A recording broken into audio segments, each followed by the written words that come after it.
అది 1999. కార్గిల్ యుద్ధం ఉధృతంగా సాగుతుంది. శత్రువులు తోరలింగ్ కొండలను కబ్జా చేశారు. ఆ సమయంలో ముందుండి భారత జెండాను ఎగురవేసేందుకు ధైర్యంగా ముందడుగు వేశారు మేజర్ మరియప్పన్ శరవణన్. ఈయన తంజావూరు జిల్లాలో 1972లో జన్మించారు. ఆయన తండ్రి లెఫ్టినెంట్ కల్నల్.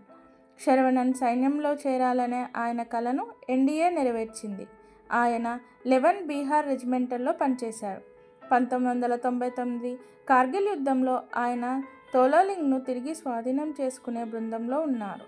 శత్రువుల కాల్పులను తెగించి ముందుకు వెళ్లారు.